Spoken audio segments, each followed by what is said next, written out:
자, 그러면 웹페이지 들어가 보지요.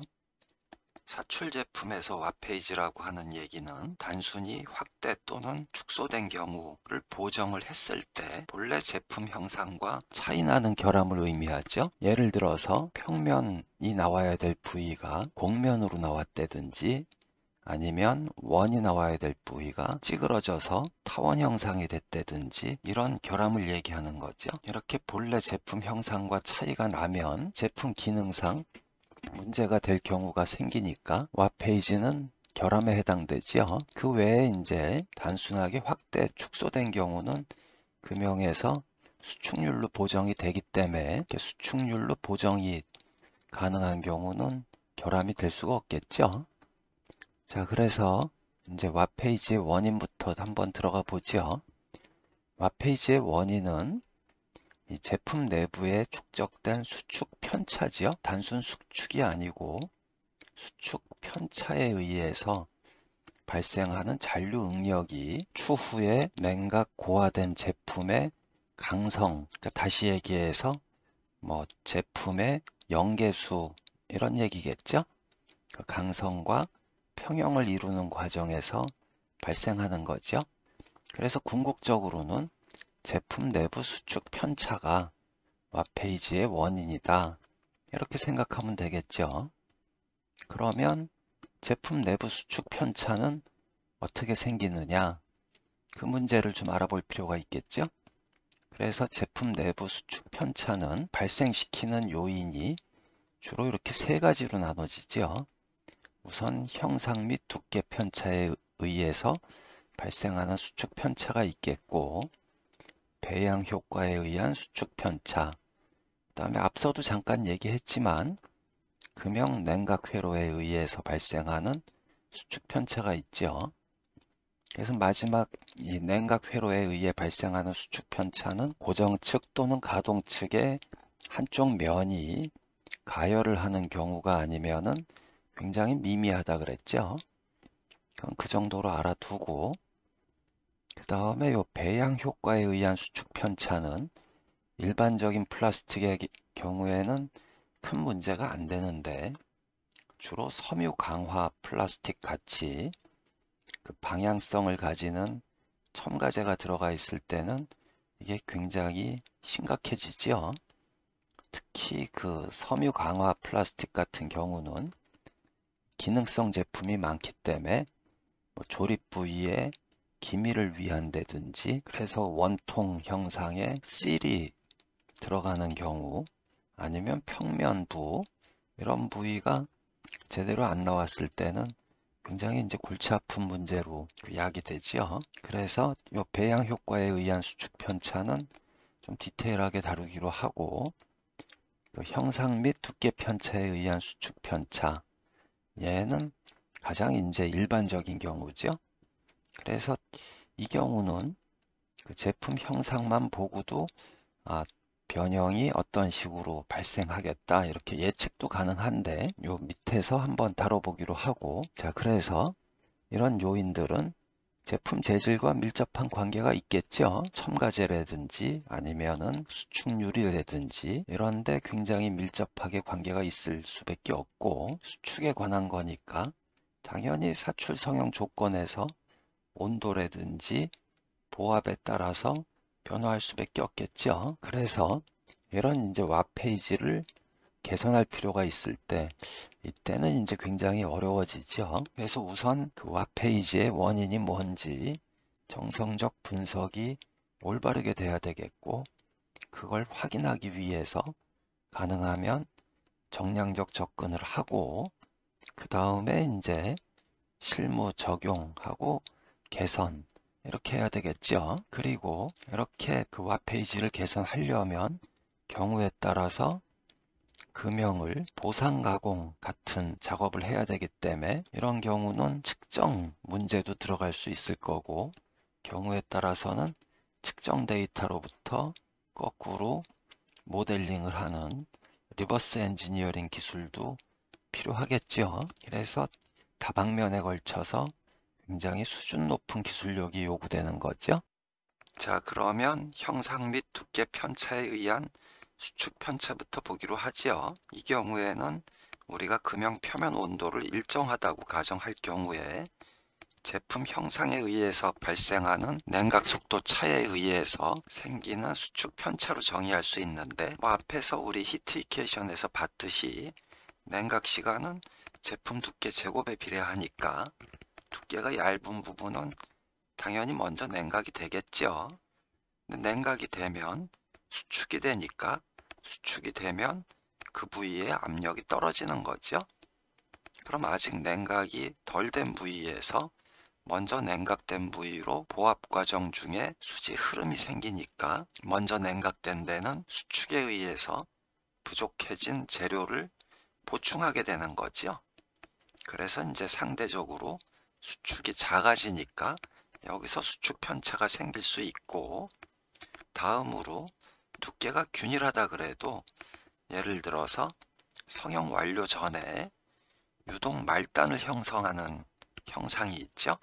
요 그림에서 요 리브 같으면 게이트가 지금 이쪽이니까 쭉 흘러가고 윗면은 쭉 흘러가고, 이 리브는 성형이 되면 이 윗면은 계속해서 수지 흐름이 이어지지만, 요 리브 같은 경우는 유동 말단이 돼버리니까 여기는 용융수지 통로가 되지도 않고, 그 다음에 추가로 열량도 공급되지 않고 전단열도 안 생기는 거죠. 그러니까 얘는 먼저 수축하게 되고 주변으로부터 모자른 수지를 공급받게 되는 거죠. 그래서 이런 리브 형상 같으면은 수축이 작아져서 수축 편차를 또 생기게 하는 거죠. 그 외에도 제품 형상 중에 표면 면적, 얘도 또 냉각 속도의 변수가 될 수 있죠. 예를 들어서 지금 여기 리브 같으면 바닥면이 추가로 냉각에 참여하게 되겠죠.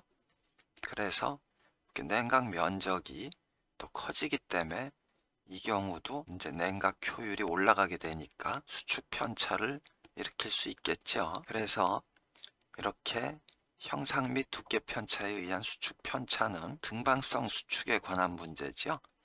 이방성은 지금 설명한 내용에 없죠. 그래서 등방성 수축에 관한 문제이므로 PVT, 상태방 정식과 보압 과정의 영향을 받을 수밖에 없죠. 그러면 이 그림을 좀 자세하게 보면서 조금 더 알아보도록 하죠. 지금 이 그림은 지금 여기서는 안 보이는데 이 게이트 있는 이쪽, 지금 좌표로는 이 Z축이 거꾸로 돼 있으니까 Z 플러스 쪽은 사실은 제품면이 있는 거죠.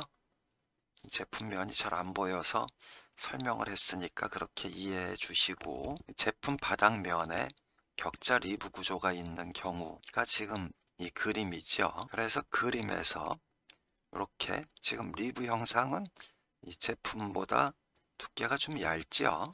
두께가 얇고, 또 앞에서 얘기했듯이 유동 말단이 되고, 그래서 성형이 되고 나면 유로가 형성되지 않는 거죠. 그 다음에 이제 접촉 면적도 앞에서 설명했듯이 요 리브 바닥면들이 추가로 냉각에 참여하기 때문에 수축이 이제 가장 작아지는 거죠. 이 리브 바닥면이 수축이 작아졌기 때문에 이 리브 바닥면은 길이가 길어져야 되는 거고, 거꾸로 이제 위에 면은 수축이 많이 됐기 때문에 길이가 짧아지니까 이렇게 뒤집어서 놓고 보면 이렇게 볼록한 형상이 되는 거죠. 그렇단 얘기고, 그래서 여기서는 지금 이 게이트 위치가 여기 Z축이 뒤집혀 있다 그랬으니까 Z 플러스 방향에 위치하고 있죠.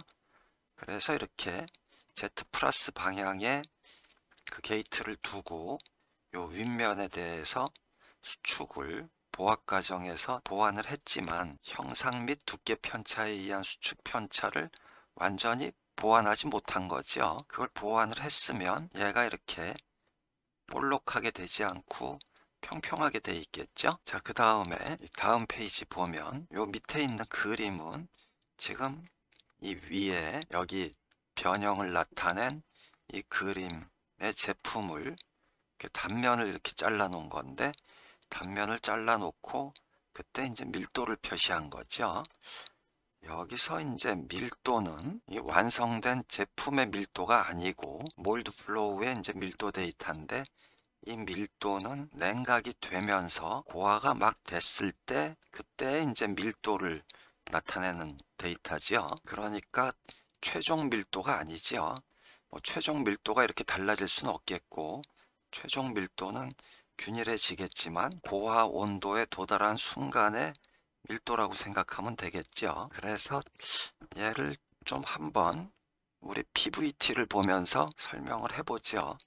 PVT 보기 전에 일단 여기서 이제 밀도 데이터를 보면 리브 바닥면에서 요 중간면까지 이 최대값이 약 1.043 g/cm 세제곱을 나타내고, 상면하고 측벽 제품 중심부는 밀도가 1.041로 나타난 거죠. 이렇게 나타났다는 얘기는 무슨 얘기냐 하면, 여기서 이 밸류 리스트는 지금 이 제품에 사용된 수지의 PVT 데이터죠. 얘를 한번 실행을 해보죠. 이렇게 플롯이 나왔는데, 그때 지금 바로 저 밀도는 지금 이렇게 고화된 요 꺾인 요 포인트에서의 밀도를 얘기한 거죠.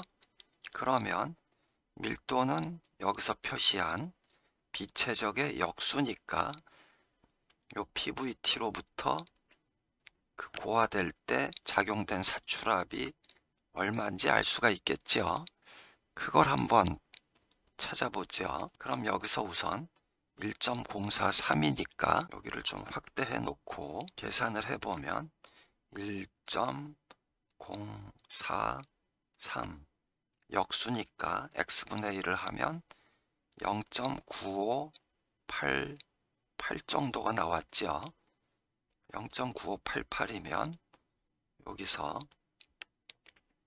지금 이 PVT를 움직여 보면 지금 여기 꺾인 점에서는 여기에 여기 y 값을 보면 되겠죠. 0.95814니까 여기서 더 올라가야 되겠죠. 88이면 뭐 요 정도 될 것 같은데, 지금 요 정도 됐다 그러면 지금 여기 초록색 라인이 40메가파스칼이죠. 그리고 여기 오렌지색이 20메가파스칼이니까 0.9588이면 이 정도 될 테니까 35메가파스칼이 조금 넘겠죠. 그 정도에서 리브의 요 바닥면하고 요 중간 정도가 35메가파스칼 이상의 보압을 받았다는 얘기죠. 여기는. 그리고 1.041을 한번 보면 1.041은 1.0441에 역수해주면 0.9606이니까 0.9606이면 30메가파스칼 정도 되겠죠. 그래서 30에서 30 한 5, 6메가파스칼 정도로 보압은 그 리브나 제품 상면에 걸쳐서 비교적 균일하게 작용을 한 거죠. 이 밀도 데이터를 보면 제품의 윗면하고 요 리브하고 고화됐을 때 받은 압력이 30에서 35, 6메가파스칼 정도로 비교적 일정하게 보압 적용을 받은 거죠. 그래서 여기 이제 보면 밀도 차이가 그 최대한 0.2% 나타나서 보압 과정이 비교적 이제 잘 이루어졌는데, 이렇게 0.2%니까 1000분의 2밖에 안 되지요, 사실은. 그런데 이렇게 미소한 차이가 누적돼서 전체 변형이 되는 거죠. 실제로 이 제품은 이제 가로 세로가 이제 200mm이고 여기서 요 높이가 35mm인데, 그 몰드 플로우에서 이렇게 고화 당시의 밀도는 이게 사실은 대부분 길이로 반영되죠. 사실 요 밀도 요 데이터는 변형 해석을 하기 위한 입력 데이터인데 뭐 거기까지는 들어갈 필요가 없겠고, 그냥 우리는 밀도 자체가 대부분 길이로 반영된다. 이 정도만 알아두기로 하지요. 그래서 이때 아주 라프하게 계산을 해보면 제품 높이가 35mm니까 변형이 원호 형태로 가정하면 그림에서 보면 이렇게 길이가 길어진 부위, 다시 얘기해서 리브 바닥면이겠죠. 그러니까 밀도가 1.043인 부위, 그 다음에 제품 상면은 밀도가 1.041인 경우, 그럼 약 이제 2%가 되니까 이렇게 최종 변형이 요 윗면은 길이가 짧고 밑에 면은 길이가 기니까 여기서 계산을 한번 해볼 수 있는 거죠. 그래서 그 계산을 한 게 바로 요거죠. 방금 전 본 그림에서 윗면이 R이고 그 다음에 지금 여기서 이루는 각, 원호의 각도를 세타라 그러면 여기서 세타 값이 라디안이면 R 세타가 약 200이라고 하면 지금 바닥면은 35mm가 R 값이 더 길 테니까 R 플러스 35 세타는 200.4가 되겠죠. 왜냐하면 여기서 밀도 차가 0.2% 났고 그 다음에 이 밀도 차이는 대부분 길이로 반영된다 그랬으니까 그러니까 위쪽의 원호 길이가 200이면 바닥 쪽의 원호 길이는 200.4가 되겠죠. 그래서 이 두 식에서 세타하고 R을 구하면 세타는 바로 여기서 R 세타 200을 여기다가 집어넣으면 35 세타가 0.4가 될 테니까 세타는 35분의 0.4가 되고 그러면 R 값은 예로부터 여기 집어넣으면 되겠죠. 17,500R이 됐는데 이 경우에 R 코사인 2분의 세타 하면 요 그림에서 R 코사인 2분의 세타 하면 여기 요 중심이 200일 테니까 센터로부터 200이고 지금 요 각도는 2분의 세타가 될 테니까 R 코사인 2분의 세타 하면 바로 중심에서부터 여기까지 지금 이 수직 높이가 나오겠죠. 그러면 R 값에서 R 코사인 2분의 세타를 해주면 얘가 변형이 얼만큼 됐다 이게 나오겠죠. 그래서 계산을 해보면 17,499.714니까 지금 양쪽이 이렇게 들린 형상이 약 0.286 정도 이렇게 변형이 된 거죠. 0.286이고 얘가 변형이 중심에서 한 번 됐고 얘가 이쪽 방향으로도 될 테니까 꼭지점 부위에서는 0.286의 약 2배가 되겠죠. 그럼 0.286의 약 2배면 0.286 곱하기 이 정도 되면 0.572니까 여기 변형 데이터는 0.4162 4116이 최대고 마이너스 0.154니까 보면은 0.4116 더하기 0.1541 이렇게 해야 되겠죠. 그럼 0.5657이니까 뭐 거의 잘 맞죠. 이렇게. 그래서 지금 이렇게 밀도 데이터로 간단하게 계산을 해보면 이렇게 굉장히 작은 밀도 차이 갖고도 이 변형이 이제 토탈이 한 0.6mm 이렇게 되는 거죠. 그래서 우리가 상당히 보합이 잘 됐는데도 이렇게 제품 형상에 따라서 이렇게 변형이 나오기 때문에 이 사출 제품에서 변형 제어는 사실 굉장히 어려운 일이죠. 그리고 요 이제 우리가 이 예제에서 봤듯이 제품 형상 자체가 변형에 굉장히 크게 영향을 주는 거죠. 이 앞에서도 언급했듯이 이런 제품 형상을 보면 어디가 얇은지, 또 어디가 유독 말단을 형성하는지, 어느 부위가 냉각에 참여하는 면적이 많은지 보면 이 제품 형상을 보고 변형이 어떤 식으로 발생할 것이다, 이렇게 예측도 가능할 수 있겠죠.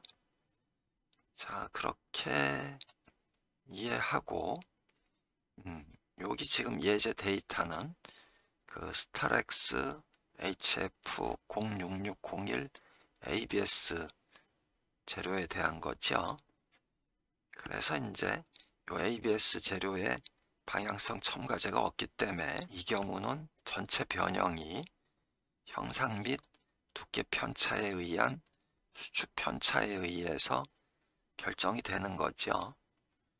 자, 그 정도로 이해하고 이제 배양 효과에 의한 수축 편차는 내용이 많으니까 이거는 조금 쉬었다가 들어가기로 하죠.